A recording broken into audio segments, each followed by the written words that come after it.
कहानी के स्टार्ट में हम देखते हैं कि डेविड नाम का यह लड़का मिली नाम के अपने फ्रेंड को एक गिफ्ट देता है।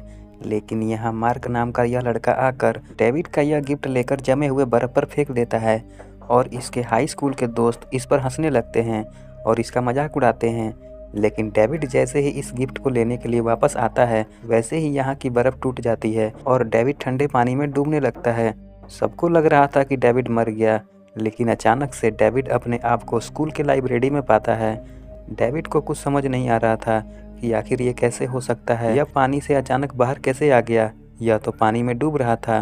अब डेविड अपने घर जाने लगता है और इसकी माँ इसको छोड़कर चली गई है जब यह 5 साल का था। डेविड जब घर आता है तो डेविड के पिता डेविड से पूछते हैं कि तुम अब तक कहाँ थे, तुमने घर आने में इतनी देर क्यों कर दी। लेकिन डेविड अपने पिता को कोई जवाब नहीं देता। इसके और इसके पिता में 36 का आंकड़ा रहता है। डेविड के पिता जैसे ही डेविड के रूम में आते हैं वैसे ही डेविड इस रूम से गायब होकर अचानक से फिर से अपने आप को लाइब्रेरी में पाता है। दरअसल डेविड टेलीपोर्ट हो सकता है। अब डेविड को पता चल गया कि ये कहीं भी टेलीपोर्ट होकर जा सकता है। अब डेविड अपने घर आता है और यहाँ से भाग जाने की सोचता है। डेविड सोचता है कि मेरी माँ मेरे को 5 साल में ही छोड़ के चली गई, तो मेरी माँ अगर मेरे को छोड़ के भाग सकती है इस घर से, तो क्यों ना मैं भी इस घर से भाग जाऊं और आज़ादी की ज़िंदगी जीऊं। डेविड मिली वाला गिफ्ट मिली के घर के बाहर रखकर डेविड यहाँ से कहीं भाग जाता है। अब डेविड अपने घर से भागकर एक होटल में आता है और अपने लिए एक रूम बुक करता है। अब डेविड टेलीपोर्ट को समझने के लिए अपने आप को एक जगह से दूसरी जगह जंप करवाता है और अब डेविड टेलीपोर्टेशन के बारे में समझ गया था और इस पर काबू पा लिया था। दरअसल डेविड के पास एक ऐसी शक्ति है तो ये अपने आप को टेलीपोर्ट कर सकता है, एक जगह से दूसरी जगह कहीं भी जा सकता है। अब डेविड एक बैंक में आता है और पेशाब करने के बहाने बैंक का लॉकर देखता है और अब रात के समय डेविड टेलीपोर्ट होकर सीधे बैंक के लॉकर में घुस जाता है और यहाँ से काफ़ी सारा पैसा चोरी करने के बाद होटल में आ जाता है। यह बार बार लॉकर में जाकर काफ़ी सारा पैसा चोरी कर लेता और अब इसके पास पैसे की कोई कमी नहीं है। अब पुलिस को चोरी के बारे में पता चल चुका है और अब इस बैंक में आता है NSA का ऑफिसर और चोरी के बारे में पूछने लगता है मैनेजर से। इस ऑफिसर का नाम रोलैंड होता है और रोलैंड यहाँ के मैनेजर से पूछताछ करने लगता है। इधर डेविड के पास अब बहुत सारा पैसा हो जाता है और डेविड का न्यूयॉर्क में बहुत ही बड़ा फ्लैट हो जाता है। यह काफ़ी अमीर हो चुका है। अब डेविड छाता लेकर दूसरे देश घूमने निकल जाता है, कभी किसी कंट्री में तो कभी किसी कंट्री में। इधर रोलैंड किसी का पीछा कर रहा होता है और रोलैंड जंगल में एक ऐसे व्यक्ति को पकड़ लेता है जो सुपर ह्यूमन होता है और इसके पास भी डेविड की तरह शक्तियाँ होती हैं। तो कुल मिला के यह रोलैंड सुपर ह्यूमन को मारने का काम करता है और अब रोलैंड पीछे पड़ा है डेविड के। इधर डेविड अपने घर आता है घूम के। डेविड जैसे ही अपने घर में प्रवेश करता है वैसे ही इसके रूम में पहले से ही रोलैंड मौजूद होता है। रोलैंड यहाँ इस रूम में डेविड से पूछता है कि तुम्हें खोजने में 8 साल लग गए मुझे और मैं जानता हूँ कि तुम कौन हो, तो तुम बताओ कि तुमने ऐसा क्यों किया, तुमने बैंक क्यों लूटा। यह सुनकर डेविड रूम से भागने लगता है, लेकिन इसकी शक्तियाँ 1000 वोल्ट के करंट के सामने कुछ नहीं थी। तो रोलैंड डेविड को 1000 वोल्ट का झटका देता है और ये जो रोलैंड है ये डेविड को मारना चाहता है और 1000 वोल्टेज का झटका देने के बाद डेविड टेलीपोर्ट नहीं हो पा रहा था और रोलैंड ऐसे ही सुपर ह्यूमन को मारने का काम करता है। लेकिन डेविड कैसे भी करके यहाँ से भाग रोलैंड से पीछा छुड़ाकर अपने घर पर टेलीपोर्ट होकर पहुँच जाता है। यहाँ इसके पिता को डेविड के रूम में शोर शराबा दिखने लगा तो डेविड के पिता ने सोचा कि शायद डेविड अपने घर आ चुका है। तो डेविड के पिता यहाँ पे आके डेविड से कहते हैं कि डेविड क्या तुम हो क्या अंदर कमरे में।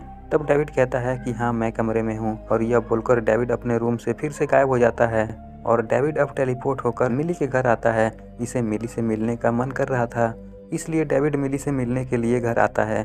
लेकिन डेविड को यहाँ पता चलता है कि मिली एक बार में काम करती है। अब हम देखते हैं कि डेविड मिली के बार में आता है। यहाँ मिली बार में काम कर रही होती है। अब डेविड मिली को काफ़ी देर तक देखने के बाद डेविड यहाँ से जाने लगता है, लेकिन रास्ते में इसे मार्क मिल जाता है, इसके हाई स्कूल का दोस्त जिसने इसके गिफ्ट को बर्फ पे फेंका था और मार्क इसे पहचान लेता है। डेविड बहुत बहाने बनाता है कि मैं डेविड नहीं हूँ, पर मार्क डेविड को पहचान लेता है कि तभी यहाँ मिली आती है और मिली भी डेविड को पहचान लेती है क्योंकि इनको मिले हुए 8 साल हो चुके थे। लेकिन मिली डेविड को पहचान लेती है। लेकिन यहाँ पे मिली को अपना रुतबा दिखाने के लिए मार्क और डेविड आपस में भिड़ जाते हैं। डेविड को हाई स्कूल का बदला लेने का मौका अच्छा था तो डेविड मार्क को उसी बैंक के लॉकर में छोड़ देता है जहाँ से डेविड ने काफ़ी सारा पैसा चोरी किया होता है, ताकि पैसे की चोरी का इंजाम मार्क पर लग जाए और डेविड बेगुनाह साबित हो जाए। और डेविड मार्क को लूटे हुए बैंक के लॉकर में मार्क को टेलीपोर्ट करके छोड़ देता है और मार्क को बैंक के लॉकर में छोड़कर डेविड फिर से बाहर टेलीपोर्ट होकर बार में पहुंच जाता है।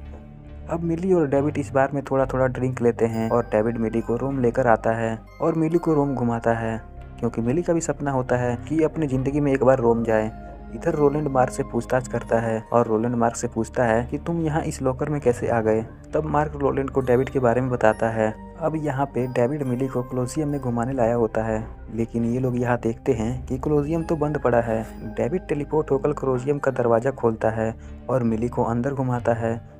इस कोलोसियम में डेविड को एक लड़का मिलता है जिसका नाम ग्रिफिन होता है। यह यहाँ डेविड से बताता है कि तुम अकेले नहीं हो जो एक जगह से दूसरी जगह टेलीपोर्ट हो सकते हो, मैं भी तुम्हारी तरह टेलीपोर्ट हो सकता हूँ। और हमारे पीछे पड़ा है रोलैंड, और रोलैंड हम सभी को मारना चाहता है। कि तभी यहाँ रोलैंड अपने बंदे को भेज देता है और ग्रिफिन इन लोगों को मारकर अपने घर में जंप करके चला जाता है। इधर एयरपोर्ट पे मिली डेविड का बैग देखती है जिसमें बहुत सारा पैसा होता है और मिली इन ढेर सारे पैसे को देखकर डेविड से पूछती है कि इतने सारे पैसे कहाँ से आए। तब डेविड मिली को झूठ बोलता है कि मैं बैंक में नौकरी करता हूँ। अब मिली अपने घर निकल जाती है। अब इधर रोलैंड डेविड के घर आता है और डेविड के पिता से पूछताछ करने लगता है। रोलैंड डेविड का पता लगाने के लिए रोलैंड डेविड के पिता को मार देता है। डेविड अपने पिता को हॉस्पिटलाइज करके रोलैंड को ढूंढने निकल जाता है। ग्रिफिन डेविड को मना करता है पर डेविड नहीं मानता और अब ग्रिफिन का दिमाग खराब हो जाता है और ग्रिफिन रोलैंड को मारने के लिए अकेले ही निकल जाता है। लेकिन इसके पीछे डेविड भी आने लगता है। हम देखते हैं कि ग्रिफिन यहाँ पे एक कार चोरी करता है। अब ये एयरपोर्ट आते हैं और इन्हें यहाँ पता चलता है कि मिली को घर गए हुए 8 घंटे बीत चुके हैं और अब मिली की भी जान खतरे में है। डेविड तुरंत मिली से मिलने मिली के घर आता है। डेविड को यहाँ पता चलता है कि मिली के पास रोलैंड आया था डेविड को ढूंढने के लिए, लेकिन मिली के घर फिर से रोलैंड पीछा करते हुए आ जाता है। कि तभी रोलैंड को देखकर डेविड यहाँ से भागकर जंप करके ग्रिफिन के घर आ जाता है और साथ में मिली को भी ले लेता है। और अब रोलैंड इधर अपने मशीन के जरिए एक पोर्टल खोलता है और रोलैंड भी ग्रिफिन के घर में पहुँच जाता है। यहाँ रोलैंड इन दोनों को मारने की कोशिश करता है, लेकिन यहाँ इन तीनों में लड़ाई होने लगती है।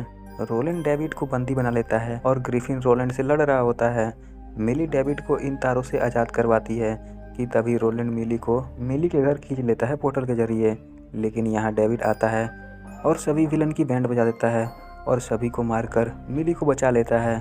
और डेविड रोलैंड को एक ऐसी जगह पहाड़ों में कैद कर देता है जहाँ से रोलैंड कभी वापस घर नहीं आ सकता था और अब सब कुछ ठीक हो चुका था। डेविड और मिली और ग्रिफिन भी आज़ाद हो चुके थे, तो इसलिए यहीं पे फिल्म ख़त्म हो जाती है।